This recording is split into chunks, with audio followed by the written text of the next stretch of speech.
مگر اس کے اٹل رویے کے سامنے شکست خوردہ ہو گیا اور خاصی کمزور آواز میں بولا، اچھا بی بی۔ وہ ایک جھٹکے سے اٹھی اور دروازے کی طرف بڑھ گئی، ایک پل کو روکی پلٹی، ادا سے زندہ مسکراہٹ اچھالی اور ہاتھ لہرا کر بولی، وال ملسو سوہنا۔ میرا دل بری طرح انداز میں دھڑکنے لگا۔ اس کا انداز بڑے والہانہ اور عجیب تھا۔ اس نے چند لمحوں کو ٹھہر کر میرے جواب کا انتظار کیا اور پھر جواب نہ پا کر دروازہ کھول کر میری نظروں سے اوجھل ہو گئی۔ اس کے جانے کے چند ہی پل بعد ملکہ کمرے میں داخل ہوئی اور معنی خیز انداز میں مسکرا کر بولی، سر کیسی طبیعت آپ کی؟ میں اس کی شرارت بھری آنکھوں میں جھانک کر شرمسار سا ہوا بولا، مجھے تمہارا اس طرح کمرے سے باہر جانا اچھا نہیں لگا۔ باجی صدف کو تو اچھا لگا ہے، میں اپنی بات کر رہا ہوں۔ میرے لہجے سے شکوہ آیا تھا۔ اس کی آنکھوں میں تیرتی شرارت کی پرچھائی مزید گہری ہو گئی۔ مجھ سے کچھ نہ بولی مگر ادا سے سمجھا گئی کہ اس نے میری بات پر یقین نہیں کیا تھا، بلکہ اس گلنار چہرے پر لکھی تحریر کو سچ مانا تھا جو کمرے سے نکلتے ہوئے صدف کے چہرے پر رقم تھی۔ ملکہ کی شوخیاں ایک نئے محاذ کی خبر آرائیاں کرنے لگی۔ اس کا سامنا کرنا مشکل محسوس ہوا تو حویلی سے باہر نکل آیا۔ خالے کا پتہ کیا مگر وہ ہنوز غائب تھا۔ اس کے گھر والوں کو بھی اب اس کا غیر معمولی غیاب پریشان کرنے لگا تھا۔ صدف سے ہونے والی پُر جان ملاقات اگر عام حالات میں ہوئی ہوتی تو میرے رگوں پہ میں سرمستی اور سرشاری بھر جاتی، مگر اب کیفیت خاصی مختلف تھی۔ میرا ذہن پوری طرح خالے کی ذات میں رجھا ہوا تھا۔ ڈھارس دینے کو ابھی تک کوئی مہم سی خبر بھی تو نہیں تھی، اسما سے ملاقات ممکن نہیں تھی اور نہ میں اس سے رابطے کی کوئی سبیل نکال سکتا تھا۔ یہ بھی ممکن تھا کہ میری طرح خالے کی موجودہ پوزیشن سے لا علمی ہوتی۔ امیر نواز اپنی حویلی کے مین گیٹ پر کھڑا ملا، رازداری سے پوچھنے لگا، شہر سچ سچ بتا، خالہ کہاں ہے؟ چونکہ ہمارے ساتھ درپیش آنے والے حالات میں اسما کا مرکزی کردار متحرک تھا، اس لیے میں نے غلط بیانی سے کام لیتے ہوئے لا علمی کا اظہار کیا۔ خدا جانے اس نے دل سے میری بات تسلیم کی یا نہیں، بظاہر مطمئن ہو گیا بولا، اس بے غیرت کو اپنے گھر والوں کی پریشانی اور بابا کی ویگن کی ذرا پرواہ نہیں، بابا خاصا گرم ہے۔ میں نے کندھے اچکائے کہا، آج نہیں تو کل آ جائے گا۔ کہہ رہا تھا کہ گاؤں میں رہ کر دل اوب گیا ہے، 2-3 دنوں کی آوارگی سے اس کی طبیعت کو قرار آ جائے گا۔ اس نے برا سا منہ بنایا پھر موضوع بدل دیا، چاچے بخت خان کے حکم پر میں اور مراد بخش دیوانہ جیت شاہ کی سرگرمیوں پر نظر رکھے ہوئے ہیں، کوئی سرا ہاتھ نہیں لگتا، سمجھ نہیں آتی کہ وہ کیا کرتا ہے۔ یہ بات تو طے ہے کہ اس کی حرکات مشکوک ہیں۔ پھر کیا سوچا، اس کا محاسبہ ضروری ہے، اس نے پر ارادہ لہجے میں کہا۔ دیوانے کا خیال ہے کہ جیت شاہ کے پیچھے چاچے بریام خان اور حیدر خان کا ہاتھ ہے۔ اس شک کی وجہ میں نے حیرانی سے پوچھا۔ وہ کہتا کہ اگر جیت شاہ کا دونوں خانوں سے کوئی گہرا تعلق نہ ہوگا تو وہ گاہے بگاہے دونوں حویلیوں کا چکر ضرور لگاتا، مگر وہ یوں ظاہر کرتا جیسے بریام اور بابا کو سرے سے جانتا ہی نہیں۔ یہ بات دیوانے کے نزدیک مشکوک ہے۔ میں نے تائیدی انداز میں سر ہلایا۔ وہ بولا، ہم نے آج رات کو آپریشن نائٹ قرار دیا ہے، 2-3 بدراتیں تمہاری وجہ سے ضائع ہو چکی ہیں، مزید انتظار نہیں کیا جا سکتا۔ کیا تم ابو پوری طرح فٹ ہو؟ میں نے کہا ہاں فٹ تو ہوں، مگر خالہ تب تک وہ آ جائے گا نا؟ فرض کیا نہیں آتا تب بھی ہم اپنا کام کریں گے، ٹھیک ہے نا؟ کہ تیاری مکمل ہے؟ اب تھی کہ تیاری مکمل ہے؟ ہاں تو دیوانے نے گھیرنے کا پورا انتظام کر لیا ہے، امیر نواز نے کہا۔ چاچا بخت خان اور ڈاکٹر شاہ جی بھی ہمارے ساتھ ہوں گے؟ تو بھی ٹھیک ہے، جو ہوگا دیکھا جائے گا، اللہ مالک ہے۔ میں نے حامی بھر لی۔ ڈاکٹر شاہ جی کی اس آپریشن میں شرکت میرے لیے باعث استجاب تھی، کیونکہ اس نے مجھے دور رہنے کا مشورہ دیا اور خود آگ کی ان نادیدہ لپٹوں کو ہاتھ میں لینے پر تیار تھا۔ گھر پہنچا تو سبھی کو کھانے میں مشغول پایا۔ حسب معمول پروین نے میرے سامنے کھانا چن دیا، اسے میں نے نسبتاً مزمحل اور قدرے نڈھال پایا۔ اس کا رویہ بھی بدلا سا تھا۔ مجھے گمان گزرا کہ وہ میری طرح غیاب کے باعث مجھ سے خفا تھی۔ میں نے اسے چھیڑنا مناسب نہیں سمجھا کیونکہ اس کے بے تحاشا رونے کا خدشہ تھا۔ رات گئے تک میں بخت خان اور امیر نواز کی طرف سے بلاوے کا انتظار کرتا رہا مگر مایوس رہا۔ انہوں نے اپنا پروگرام ملتوی کر دیا تھا، یا شاید انہیں کسی ذریعے سے خبر ہو گئی تھی کہ آج ان کی مچان میری نیل و مرام ثابت ہونے والی ہے۔ مجھے افسوس ہوا کہ مجھے یکسر اندھیرے میں رکھا تھا۔ مقررہ وقت کے 1 گھنٹے بعد تک میں نے جا کر انتظار کیا، پھر گہری نیند سو گیا۔ کہا جاتا ہے کہ نیند میں خواب ملتے ہیں، حقیقتیں روٹنے لگتی ہیں، اور رات بھی ایسی ہی خواب آ گئی تھی، جس کا نشہ دروازے پر ہونے والی تیز و سماعت شکن دستک پر ٹوٹ گیا۔ میں ہڑبڑا کر اٹھا، قدرے سراسیمہ نگاہوں سے کمرے کے دروازے کی طرف دیکھا۔ میرے گھر میں اتنی زوردار دستک دینے کا رواج نہیں تھا۔ میں ابھی بستر سے اٹھ ہی رہا تھا کہ دروازہ پھر دھڑدھڑایا گیا۔ ساتھ ہی چاچی کی چیختی آواز کانوں میں پڑی، اوے بدبخت اٹھ وانج، دیکھ تیرے لیکھ کتھا ون ستے ہیں، بدبخت بیدار ہو جا اور دیکھ تیرے نصیب سو گئے ہیں۔ اس کے ساتھ ہی چاچی کی چیخیں بتدریج بلند ہونے لگی۔ دروازہ کھولا تو وہ گرنے کسی انداز میں اندر داخل ہوئی اور میرے سینے پر 2 ہتھڑ مار کر بیان کرنے کے انداز میں چلانے لگی۔ میں حونقوں کی طرح ایک ٹک اسے دیکھ رہا تھا۔ مجھے اس کے منہ سے ابلنے والے ہولناک الفاظ کی سرے سے سمجھ نہیں آ رہی تھی، مگر یہ سجائی دے رہا تھا کہ میری خوابیدگی کے دوران ایسا کوئی واقعہ روپ ذر ہو گیا تھا جس سے نہیں ہونا چاہیے تھا۔ میں نے چاچی کو باہوں میں بھر لیا، اس کے کندھوں کے اوپر سے کھلے سین میں دیکھا، کوئی نظر نہیں آیا۔ سورج نکلنے کو تھا۔ اس وقت تو گھر میں ریل بیل ہوا کرتی تھی۔ چاچی ہوش کر۔ اب ہوش کرنے کا کیا فائدہ؟ عزت کی چادر تار تار ہو گئی پتر۔ اس نے پھر سے سینے پر قوت سے 2 ہتھڑ مارا۔ میں لڑکھڑا کر پسپا ہوا، پھر خود کو سنبھال کر چاچی کو سنبھالنے لگا جو دم بخود بکھرتی جا رہی تھی۔ میں نے اسے چارپائی پر دھکیلا، دلاسا دینے کی ناکام کوشش کی، پھر قدرے غصے سے پوچھا، کچھ بتا بھی تو صحیح چاچی، میرا دماغ گھومنے لگا ہے۔ چاچی نے عجیب سی نگاہ مجھ پر ڈالی اور پھٹی پھٹی آنکھیں لیے کمر کے بل چارپائی پر گر گئی۔ میرا دل دھک سے رہ گیا۔ چاچی کی بے ہوشی نے سمجھا دیا تھا کہ گھر میں خیر نہیں ہے۔ میں اسے وہیں چھوڑ کر دوڑتے قدموں سے سین میں آیا، ارد گرد دیکھا، یوں لگا جیسے گھر میں کوئی ذی نفس موجود نہیں تھا۔ میں نے پروین کو آوازیں پکارا مگر جواب ندارد۔ میں پانی کا کٹورا اٹھا واپس کمرے میں آیا۔ چاچی کے منہ پر چھینٹے مارے، وہ کس میں سا کر اٹھ بیٹھی، خالی خالی نظروں سے مجھے دیکھتی رہی، پھر چیخ مار کر مجھ سے دیوانوں کی طرح لپٹ گئی۔ میری شدید اصرار پر اس کے لبوں سے بدقت برآمد ہوا، شہر پتر، ہم برباد ہو گئے، ہم کسی کو منہ دکھانے کے لائق نہیں رہے۔ پینو، اوہ تیری لاڈلی بہن پروین گھر سے بھاگ گئی، اپنا اور ہمارا منہ کالا کر گئی ہے۔ ہائے بھی میرے ربا، یہ دن دکھانے سے پہلے مجھے مار کیوں نہیں دیا تو نے؟ یوں لگا جیسے چاچی نے یک بار کی پگھلا ہوا گرم سیسا میرے کانوں میں انڈیل دیا تھا۔ دماغ پھٹنے کو آ گیا، آنکھیں بے یقینی کے مارے پھیل سی گئی اور کمرے میں موجود ہر چیز گھومنے لگی۔ میں نے اپنی پوری قوت سے چاچی کو جھنجھوڑ ڈالا۔ یہ کیا کہہ رہی ہو چاچی؟ جانتی ہو نہیں، میری پروین ایسا نہیں کر سکتی، تمہیں غلط فہمی ہوئی ہوگی۔ چاچی کی حالت پھر غیر ہو گئی، اٹک اٹک کر بولی، نہیں اللہ سونا جانتا ہے کہ میں جھوٹ نہیں بول رہی۔ ہائے میری بچی، یہ تم نے کیا کر دیا؟ وجہ طور پر اس کے اوسان خطا ہو چکے تھے۔ میں نے چاچے چراغ اور دوسرے گھر والوں کے بارے میں دریافت کیا تو اس نے سر کو پوری قوت سے دائیں بائیں جھٹکتے ہوئے کہا، مجھے نہیں پتا کون کدھر گیا ہے، میں نہیں جانتی، مجھے تو یہ پتا چلا ہے کہ میرا اس جہان سے دانا پانی اٹھ گیا ہے۔ میں نے اسے چارپائی پر لٹایا اور کمرے سے نکل آیا۔ سین میں کھڑے ہو کر میں پوری قوت سے چلا کر پروین کو پکارا، مگر چاچی نے درست کہا تھا، وہ میری آواز کی پہنچ سے کہیں دور جا چکی تھی۔ دوڑتے ہوئے گھر سے باہر نکلا، کہاں جانا تھا کہاں جا رہا تھا کچھ خبر نہیں تھی۔ جب میں خالے کے باپ کی دکان پر پہنچا تو چاچا چراغ کو دیکھا کہ ہسپتال کی جانب سے تیز تیز قدموں سے چلا رہا تھا۔ میں بھاگ کر اس کے قریب پہنچا، پوچھا، چاچا یہ چاچی کیا؟ تبھی مجھے چراغ کی بڑی آنکھوں میں غیر معمولی سرخی اور اشکوں سے تر سفید داڑھی وہ سب کچھ بتلا گئی جو شاید وہ زبان سے کبھی نہ کہہ پاتا۔ گھٹنوں کے بل میں زمین پر گر گیا۔ کئی ساعتیں عجیب سی خالی و ذہنی کی کیفیت میں گزر گئی۔ چاچے نے میرے کندھوں پر اپنا استخوانی ہاتھ رکھا اور لرزتی ہوئی آواز میں بولا، پتر ہوش کر، یہ وقت ہوش کرنے کا ہے۔ میں نے گردن اٹھائی، چاچے کا دلاسا دیتا ہاتھ دیکھا جو واضح طور پر کپ کپا رہا تھا، پھر مٹھیاں بھیج کر کھڑا ہو گیا۔ اپنے چہار سے نظر ڈالی، کوئی دکھائی نہیں دیا، مگر مجھے یوں محسوس ہوا جیسے میں بھرے بازار میں ننگا ہو گیا تھا۔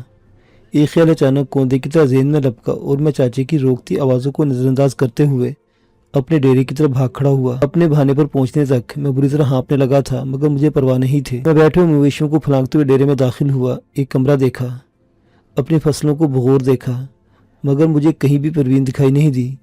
میری امید دم توڑ گئی تو میں چارہ کاٹنے والی مشین کا بڑا بیل دونوں ہاتھوں سے تھام کر جھک گیا، اپنے ہاتھوں کی پوچھ پر سر ٹکا کر بلند آواز میں رونے لگا۔ انہونی ہو گئی تھی۔ نور پور میں کسی بھی وقت خوفناک آواز والا دھماکہ ہونے والا تھا۔ پروین نے وہ کیا تھا جو آج تک نور پور میں کسی نے نہیں کیا تھا۔ نہ جانے کتنی دیر ایسے ہی گزر گئی، میرے ہاتھ بھیگ گئے، آنکھیں چبھنے لگی، مگر دل میں لگی ہوئی آگ کو کسی طرح بجھتی دکھائی نہیں دی۔ جب میں ڈیرے سے نکل کر نور پور کو جانے والی پگڈنڈی پر قدم رکھا، بے اختیار میرے حلق سے چیخ برآمد ہو گئی، نہیں پروین ایسا نہیں کر سکتی، وہ بھاگی نہیں، اسے کسی نے اغوا کیا ہے، وہ مر تو سکتی ہے مگر اپنے بھائی کو جیتے جی مار نہیں سکتی، نہیں وہ ایسا نہیں کر سکتی۔ مجھے بخوبی یاد ہے کہ افسر علی اور بدردین جو اپنی زمینوں میں کام کر رہے تھے، مجھ تک پہنچنے میں اپنے حواس میں تھا، پھر یاد نہیں کیا ہوا، میں نے کیا کہا اور انہوں نے مجھے کس طرح سنبھالا دیا۔ جب مجھے اپنی دہلیز دکھائی دی تو میں ایک جھٹکے سے اپنی باہیں ان کی مضبوط گریپ سے چھڑا لی۔ میرے دروازے کے سامنے گلی میں جھمگٹا لگا ہوا تھا۔ مختلف انواع کی آوازیں میرے کانوں میں پڑ رہی تھیں۔ ان دلگیر آوازوں کے پس منظر میں اپنے گھر کی فضا سے اٹھنے والی بین سینے میں خنجروں کی طرح پیوست ہو رہے تھے۔ کسی نے کہا، وہ آگے شہرہ، اس سے پوچھو، شاید اسے کچھ پتا ہو۔ وہ سبھی میرے ارد گرد کھڑے ہو کر مجھ سے پروین کے بارے میں پوچھنے لگے۔ میں باری باری سبھی چہروں کو دیکھ رہا تھا مگر لب بستہ تھا کیونکہ میرے پاس کہنے کے لیے کچھ بھی نہیں تھا۔ ایسے میں دیوانہ بھیڑ کو چیرتا مجھ تک پہنچا اور میرے بے جان وجود کو دھکیلتا ہوا گھر میں لے آیا۔ اندرون خانہ کا ماحول باہر سے کسی طور بھی کم تکلیف دہ نہیں تھا۔ نور پور کی کم و بیش تمام عورتیں وہاں موجود تھیں جو ایک ہی وقت میں چاچی اور میری چچا زاد بہنوں کو دلاسا دے رہی تھی اور میں اپنے انداز میں اس انہوں واقعے پر رائے زنی بھی کر رہی تھی۔ دیوانہ مجھے گھسیٹتے کمرے میں لایا، دروازہ بند کر کے مجھے چارپائی پر بٹھاتے ہوئے نرم لہجے میں بولا، شہر حوصلہ کر، مصیبت آنی تھی سو آ چکی، اب دانش مندی اور دلیری سے اس کا مقابلہ کرنا ہوگا، رونے دھونے اور چیخنے چلانے سے کچھ ہاتھ نہیں آئے گا۔ میں نے اسے خشمگی نظروں سے دیکھ کر بے اختیار اس سے لپٹ گیا۔ اس قیامت آگئی گھڑی میں میرا دل چاہ رہا تھا کہ میں اپنے کپڑے پھاڑ دوں، ہر دکھائی دینے والی شے کو آگ لگا کر خاکستر کر دوں اور پاگلوں کی طرح دھاڑے مارتا ہوا نور پور کی گلیوں سے نکل جاؤں۔ دیوانے نے اپنے مخصوص انداز میں مجھے سہارا دینے کی پوری کوشش کی مگر ہی جان کس طور کم نہ ہوا تو وہ میرے لیے پانی کا گلاس بھر لایا، زبردستی پلاتے ہوئے بولا، عقل کے ناخن لو یار، تمہیں کیوں سمجھ نہیں آتی کہ پروین کسی کے ساتھ بھاگنے والی نہیں تھی، اسے کسی بے غیرت انسان نے اغوا کیا ہے یا وہ کسی مصیبت کا شکار ہو گئی ہے۔ تم سبھی لوگ جو روتے دھوتے رہو گے تو کیا ہوگا، اس کے ملنے کے امکانات سرے سے ختم ہو جائیں گے۔ اس کے لہجے میں پریشانی کے ساتھ ساتھ گمبھیرتا کی غیر معمولی آمیزش تھی جس نے مجھے دہلا کر رکھ دیا۔ میں نے سوالیہ نظر سے دیکھا، وہ بولا، شہرے میں بالکل ٹھیک کہتا ہوں، وہ ایسی لڑکی نہیں تھی کہ اتنا بڑا اور انتہائی قدم اٹھاتی، اور نہ ہی اس کا کسی کے ساتھ افیئر تھا۔ یہ بات نور پور کا ہر شخص جانتا ہے اور اظہار بھی کرتا ہے۔ اول تو اب تک زندہ نہیں بچی ہوگی، اگر خدا کی رحمت سے اس کے بدن میں زندگی کی کوئی رمق باقی ہوئی تو وہ تم لوگوں کی بیوقوفی اور جہالت کی وجہ سے ختم ہو جائے گی۔ میں نے بے بسی کے عالم میں کہا، تو بتانا میں کیا کروں، مجھے کچھ بھی سمجھ میں نہیں آتا۔ مجھے اپنی آواز بجا طور پر اجنبی لگی تھی۔ وہ بولا، پانی پیو، اپنے آپ کو یقین دلاؤ کہ میں جو کچھ کہہ رہا ہوں سچ ہے۔ میں نے پانی کا ایک اور گلاس حلق میں اڈیلا۔ دیوانے کی باتوں نے مجھے دکھ کی پہلی نہر سے کھینچ نکالا تھا۔ میں نے امید بھری نظروں سے دیکھا اور کہا، دیوانے، کہ میری پروین مل جائے گی نا؟ اس نے میرے کندھے پر ہاتھ رکھا، تھوڑا دبایا اور پوری یقین لہجے میں بولا، ہاں شہرے، مجھے اپنے رب سونے پر پورا بھروسہ ہے، کوئی اس کا بال بھی بیکا نہیں کر سکتا۔ وہ کھڑا ہوا، مجھے ہاتھ کا اشارہ کرتے ہوئے کمرے کے دروازے تک گیا اور پوری قوت سے چلایا، چاچی پروین ابھی مری نہیں مگر مرنے والی ہے، رونے دھونے اور بیان کرنے کا وقت ابھی نہیں آیا، اس لیے آپ سب لوگ ہاتھ پر ہاتھ دھر کر بیٹھے رہنے کے بجائے اسے آس پاس تلاش کریں۔ دیوانے کی تیز چنگھاڑتی آواز نے صحن میں ایک دم سناٹا طاری کر دیا۔ میں اس دوران اس کے عقب میں پہنچ گیا تھا۔ وہ بلند آواز میں بولا، ہو سکتا ہے کہ وہ ہر صبح کی طرح کھیتوں کی طرف گئی ہو اور کسی سانپ یا زہریلی بچھو نے کاٹ لیا ہو۔ بعض سانپوں کا کاٹا پانی بھی نہیں مانگتا اور بے ہوش ہو کر گر جاتا ہے۔ آپ سب لوگ اسے نور پور کے آس پاس تلاش کریں، وہ گھر سے بھاگی نہیں۔ اتنی بات آپ لوگوں کی سمجھ میں نہیں آتی؟ دیوانے کی باتوں سے عورتوں میں غیر معمولی تحریک پیدا ہوئی، سبھی اپنی اپنی چادریں اور دوپٹے سنبھالتی وہاں سے کھسکنے لگی، جبکہ میں اور دیوانہ مسجد میں جا کر اعلان کرانے کی غرض سے گھر سے نکل آئے۔ امام مسجد نے فوری طور پر لاؤڈ سپیکر پر اعلان کیا اور نور پور کے سبھی باسیوں کو حکم دیا کہ وہ سارے کام چھوڑ کر پروین کو تلاش کریں۔ ایسے وقت میں بریام خان اور حیات خان کا میرے نام پر بلاوا آ گیا۔ میں نے بے اختیار حیات خان کی حویلی کی طرف قدم بڑھائے۔ دیوانے نے میرے کان میں سرگوشی کی، یار شہر خان سے جلدی جان چھڑا لینا، وہ کچھ نہ کر پائے گا نہ کرنے دے گا، میں بھی تھانے جا کر رپورٹ لکھوانی ہے۔ میں چونکا، تھانے؟ ہاں تو تمہاری بہن اغوا ہوئی ہے، اغوا کی رپورٹ لکھوانی پڑتی ہے، ہو سکتا ہے کہ پولیس اسے ڈھونڈ نکالے، وہ مجھے سمجھانے کے انداز میں بولا۔ انہی باتوں کے دوران ہم حیات خان کے دارے پر پہنچ گئے۔ وہاں بہت سے لوگ جمع ہو چکے تھے۔ میں نے چاچا چراغ کو حیات خان کے پہلو میں بیٹھ کر سسکتا دیکھا تو میرا دل کٹ کر رہ گیا۔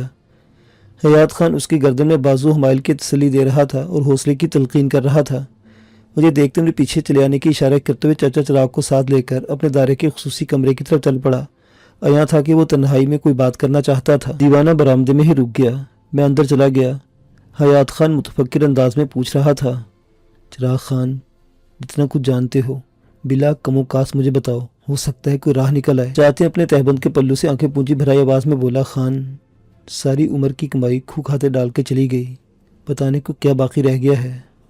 بھرا اور بھرجائی کا دکھ قسمت میں دیکھنا لکھا تھا دیکھ لیا۔ 2 یتیموں کا بھار خدا نے مجھ پر لادہ اٹھا لیا۔ یہ بھار میری حیثیت سے بھاری ہے جو قدرت نے میرے کندھوں پر ڈال دیا ہے۔ 4 دن کی زندگی اب گزرتی دکھائی نہیں دیتی۔ سر جھک گیا ہے۔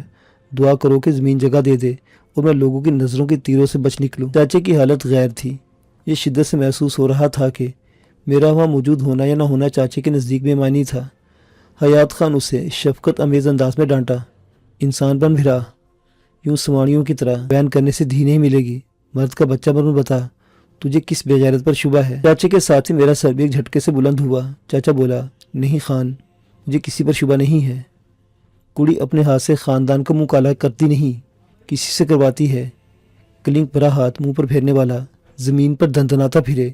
یہ کہاں لکھا ہوا ہے؟ اس کے سوال کا ہم دونوں کے پاس کوئی جواب نہیں تھا۔ اس کے استفسار پر چاچا چراغ نے بتایا کہ ہم سب لوگ رات کو دیر تک باتیں کرتے رہے تھے، سوئے تو ہوش تک نہیں رہا۔ صبح جب آنکھ کھلی تو چاچی نے پروین کی چارپائی خالی دیکھی۔ سوچا کہ معمول کے مطابق اٹھتے کھیتوں کی طرف چلی گئی ہوگی۔ دل کو ایک کھٹکا سا لگ گیا کہ وہ سدا اپنی بہنوں کے ساتھ باہر جاتی تھی، آج اکیلی کیسے چلی گئی؟ پھر یہ سوچ کر دل کو تسلی دی کہ ممکن ہے اس نے دونوں کو جگانے کی کوشش کی ہو مگر وہ نیند سے بیدار نہ ہوئی ہوں۔ جب نصف گھنٹہ گزر گیا اور وہ پلٹی نہیں تو چاچی بے چین ہو گئی۔ دونوں بیٹیوں کو جگایا اور انہیں پروین کا پتہ کرنے کے لیے بھیجا۔ وہ کہیں نہ ملی تو چاچی بری طرح گھبرا گئی، ننگے پیروں گھر سے نکل کھڑی ہوئی۔ معمول کے مطابق جہاں پروین کو جانا چاہیے تھا وہاں موجود نہیں تھی۔ اس نے چراغ دین کو جگایا اور صورتحال سے آگاہ کیا۔ اس قضیے کو کوئی 1.5-2 گھنٹے گزر گئے۔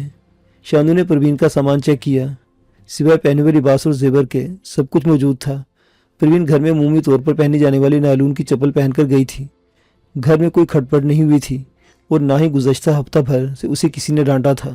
ساری تفصیل کے بعد حیات خان نے باری باری ہم دونوں کو گھورا، ایک ہنکارا بھرا اور کہا، پھر تم لوگوں نے کیسے فرض کر لیا کہ وہ کسی کے ساتھ بھاگ گئی ہے؟ ہم دونوں سر جھکائے خاموش رہے تو دوبارہ گویا ہوا، وہ بچی ہے، نادان ہے، اس کا کسی سے کوئی عشق وشق کا معاملہ بھی نہیں ہے، پھر وہ کیسے کسی کے ساتھ رات کی تاریکی میں نورپور سے باہر جا سکتی ہے؟ میں نے شکست خوردہ سے انداز میں کہا، دیوانہ بھی یہ کہتا ہے کہ اسے کس نے اغوا کیا ہے یا اسے کسی زہریلے کیڑے نے کاٹ لیا ہے۔ پہلی بات دل کو لگتی، دوسری نہیں، کیونکہ اگر وہ کہیں گری ہوئی ہوتی تو اب تک اس کا سراغ مل چکا ہوتا۔ نورپور والوں نے فصلوں کا چپا چپا چھان مارا ہے۔ ایسے وقت میں خاص کمرے کے باہر ہلچل ہوئی۔ ایک دارے دار نے جھانکا اور مؤدبانہ انداز میں کہا، خان جی باہر پولیس آئی ہے۔ نکا تھانے دار آیا یا بڑا؟ کریمہ پاولی آیا ہے جی، اس کے ساتھ 2-4 سپاہی بھی ہیں۔ تم کریمی کو اندر بھیج دو، باقی لوگوں کو ساتھ والے کمرے میں بٹھا کر چائے پانی کا بندوبست کرو فٹافٹ۔ چاچے چراغ کی پیشانی عرق آلود تھی، حالت بہتر نہیں تھی۔ وہ پولیس والوں کی وردی دیکھ کر ہی سہم جایا کرتا تھا، جبکہ آج سامنا ہونے والا تھا۔ اٹھنے کی تیاری کر ہی رہا تھا کہ چوڑے چکرے سینے والا وردی پوشندہ داخل ہوا، سیدھا حیات خان کے پاس پہنچا، مؤدبانہ انداز میں مصافحہ کی اور بولا، خان جی تھوڑے پنڈ کو کہیں دشمن دی نظر لگ گئی ہے سہی؟ حیات خان کے ماتھے پر بل پڑ کے بولا، ہاں جڈن بھی آسیں بھوکیندہ آسیں، کچھ جادو منتر پڑھ منٹ مار سے ساڑی دھی رانی کو گول کاڑھ، نہیں تا اساں مردے ہاں۔ کریم پاولی کا اصل نام کریم بخش تھا۔ وہ بہت تیز ترار اور شاطر دماغ شخص تھا، دونوں ہاتھوں سے عوام کو لوٹتا اور پلو بھی پکڑنے نہیں دیتا تھا۔ اس وقت بھیگی بلی بنا حیات خان کے سامنے بیٹھا جی کر رہا تھا۔ رسمی چائے پانے کے بعد حیات خان اور چاچا چراغ پولیس والوں کی میت میں موقع ملاحظہ کے لیے روانہ ہو گئے، جبکہ میں اور دیوانہ حویلی سے نکل کر کھالے کے ویگن سٹینڈ میں آ کھڑے ہوئے۔ دیوانہ بولا، شہرے تم نے ناشتہ کیا ہے کیا؟ ناشتے کی کسر باقی ہے؟ وہ بولا، آؤ چل کر روٹی کھائیں، آتما میں کچھ پڑے تو پرماتما کی سوجتی ہے۔ میں نے اکتائے ہوئے انداز میں کہا، مجھے بھوک نہیں ہے، تم چاہو تو جا کر کھاؤ۔ وہ مصر نہیں ہوا بلکہ موضوع بدل کر بولا، خالہ اور امیر نواز دکھائی نہیں دیتے، کہیں گئے ہوئے ہیں کیا؟ خالے کے غائب ہونے کا علم تھا۔ امیر نواز مجھے گزشتہ شام ملا تھا، وہ کہاں گیا تھا؟ میں نے نفی میں سر ہلایا، بولا، مجھے معلوم نہیں، کل تو ادھر ہی تھا۔ وہ نورپور میں نہیں ہے۔ یہ تم کس طرح کہہ سکتے ہو؟ اگر وہ یہاں ہوتا تو اسے یقینی طور پر اس حادثے کا علم ہو جاتا، پھر یہ ممکن ہی کس طرح ہے کہ وہ اب تک مجھے نہ ملتا؟ دیوانے نے پورے وثوق کے ساتھ کہا، شاید شہر چلا گیا ہو کھاد یا سپرے لینے کے لیے۔ اس نے کندھے جھکا بولا، اس صورت میں بھی اب تک اس کا واپس آ جانا چاہیے تھا۔ میری عدم رغبتی کے باوجود دیوانہ حیات خان کی حویلی میں گیا، کار پوچھ میں جھانک کر واپس آئے، بولا، شہرے خان کی دونوں کاریں، ڈالا، ٹریکٹر، موٹر سائیکل موجود ہے۔ امیر نواز نورپور سے باہر نہیں گیا۔ میں نے بیزاری سے کہا۔ تو پھر کیا ہوا؟ دیوانہ منہ سے کچھ نہیں بولا، مگر اس کے چہرے کے تاثرات نے مجھے سمجھا دیا کہ وہ امیر نواز کی طرف سے مشکوک ہو چکا تھا۔ اس کی آنکھوں سے تشکیک کے پرتو مترشح تھے۔ اپنی کم حیثیت کے سبب منہ سے نہیں بولا تھا، آنکھوں سے بول پڑا تھا۔ اس کی خاموش انگشت نمائی سے میری گردن پر چونٹیاں سی ریگنے لگی۔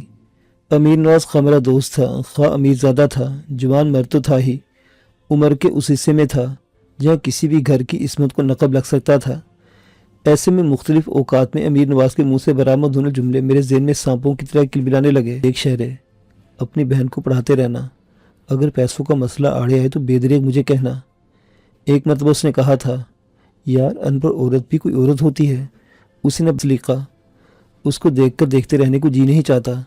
تم اچھا کر رہے ہو، اپنے لڑکیوں کو پڑھا رہے ہو۔ مجھے یاد آیا، ایک مرتبہ اس نے پروین کی موجودگی میں کہا تھا، پروین پڑھائی کے بغیر انسان جاہل ہوتا ہے، بالکل گدھے کی طرح۔ پھر مجھے یہ بھی یاد آیا کہ وہ ہر عید کے موقع پر پروین کے لیے کچھ نہ کچھ بازار سے خرید لاتا تھا اور کہتا تھا، اگر اسکول جاتی رہو گی تو ہر عید پر اسی طرح ملنے کے لیے آؤں گا، وگرنہ کبھی شکل نہیں دکھاؤں گا۔ ایک مرتبہ اس نے کھال کے پختہ نکے پر بیٹھ کر مجھے مخاطب کیا تھا، شہرے جب تمہاری بہن میٹرک کر لے گی تو اسے ہماری ملتان والی کوٹھی میں چھوڑ دینا تاکہ وہ اپنے تعلیمی سلسلے کو آگے بڑھا سکے۔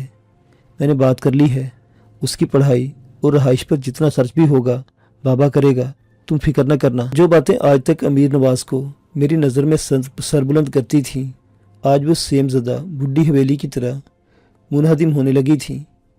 دیوانے کی نظروں کی تیرزنی جاری تھی اور میں سر تھام کر خود کو سنبھالنے کی کوشش کرنے لگا۔ جیسے مجھے امیر نواز کا محبت بھرا رویہ یاد آتا جا رہا تھا، ویسے میں تشکیک اور نفرت کی بھیانک اور اتھاہ گہرائی میں گرتا جا رہا تھا۔ میں دیوانے کی پرواہ کیے بغیر حیات خان کی حویلی میں چلا گیا۔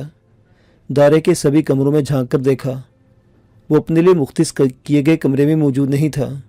جیجے کو بالا تار رکھ کر زنان خانے میں چلا گیا۔ اس کی ماں سے اس کے بارے میں دریافت کی تو بولی، صبح کا گیا ہوا ہے، لوٹ کر نہیں آیا۔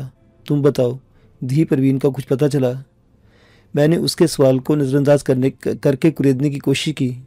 چاچی بتا کر گیا تھا، اس نے نفی میں سر ہلا بولی۔ نہیں، میں اس وقت سو رہی تھی، میں نے رات کو نیند والی گولی کھائی تھی۔ گھر میں کسی کو اس نے کچھ نہیں بتایا کہ وہ کہاں جا رہا ہے؟ شاید کسی کو بتایا ہو۔ وہ بولتے بولتے چونکی۔ مگر تم کیوں پوچھ رہے ہو؟ خیر تو ہے؟ میں نے جلدی سے بات بنائی۔ خیری تو نہیں ہے چاچی، ہم پر قیامت آن ٹوٹی ہے۔ اگر وہ نورپور میں ہوتا تو ہمارے لیے کچھ نہ کچھ کرتا۔ یہ وہ وقت تھا جب میرے قلب و دماغ میں دکھ، یاس یا دہشت نہیں تھی، بلکہ عجیب نوکی نفرت اور چبھن میرے دل میں بھرنے لگی تھی۔ زنان خانے سے نکل کر دیوانے کے پاس پہنچا اور اسے بتایا کہ گھر میں کسی کو بھی امیر نواز کا علم نہیں کہ وہ کہاں گیا ہے۔ یہ علم ہوا ہے کہ وہ الصبح گھر سے نکل چکا ہے۔ میں نہ کہتا۔ دیوانہ بولتے بولتے رک گیا، بات بنا گیا، بولا، میں نہ کہتا تھا کہ وہ نورپور میں ہوتا تو اس وقت تمہارے ساتھ ہوتا۔ میرے لہجے میں سانپ کا زہر گھل گیا۔ دیوانے، تم جو کہنا چاہتے ہو وہ کہہ دو۔ میرے اندر ایسی آگ دہک رہی ہے جس کے سامنے کوئی شعلہ، کوئی چنگاری حیثیت میں رکھتی۔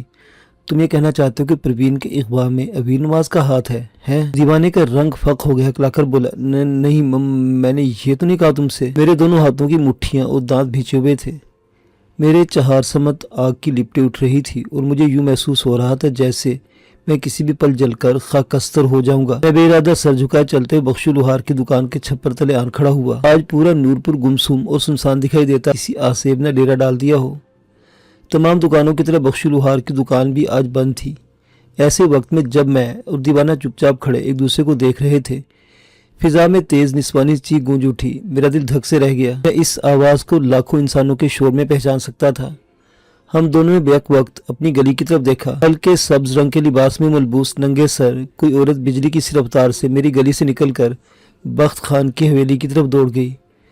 وہ ہمیں محض 1 یا 2 پل کے لیے دکھائی دی تھی۔ میں اور دیوانہ بے ساختہ اچھل کر اس کے تعاقب میں دوڑ پڑے۔ میں نے اپنی زندگی کی تمام تر توانائیاں اس چند سو فٹ کی دوڑ پر صرف کر دی۔ وہ غزالہ تھی جسے میں نے بخت خان کی حویلی میں داخل ہونے سے پہلے تھام لیا۔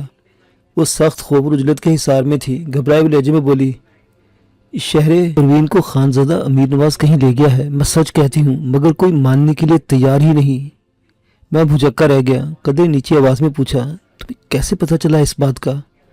وہ ارد گرد دیکھتے بولی، وہ گھر کے پچھواڑے جنگل کے پار امیر نواز سے ملنے جایا کرتی تھی، کبھی دن میں کبھی رات کو۔ میں نے اپنی آنکھوں سے دونوں کو ملتے دیکھا ہے۔ میں نے اس کی آنکھوں میں آنکھیں ڈال کر قدرے درشت لہجے میں کہا، کیا تم یہ بات بتا نہیں سکتی تھی؟ وہ جلدی سے بولی، یہ وقت ان باتوں کا نہیں ہے، تم اس نگوڑی کو تلاش کرو ورنہ بہت دیر ہو جائے گی، خدا جانے وہ اس وقت کہاں اور کس حال میں ہوگی۔ کچھ فاصلے پر دیوانہ کھڑا ہمیں دیکھ رہا تھا۔ میں نے اس پر ایک نظر ڈالی اور غزالہ سے پوچھا، تم پاگلوں کی طرح گلیوں میں کیوں دوڑتی پھرتی ہو؟ میں نے چاچے سے کہا تھا کہ پروین کو امیر نواز کہیں لے گیا ہے، اسے تلاش کرو۔ پولیس والی نے بھی یہ بات سن لی۔ اس نے مجھے ڈانٹ اور کہا کہ مجھے تھانے لے جائے گا۔ میں ڈر کے مارے بھاگ کر ادھر چاچے بخت خان کی حویلی میں جا رہی تھی۔ ٹھیک ہے، تم حویلی میں جاؤ اور چاچے بخت خان سے بات کرو، میں گھر جاتا ہوں۔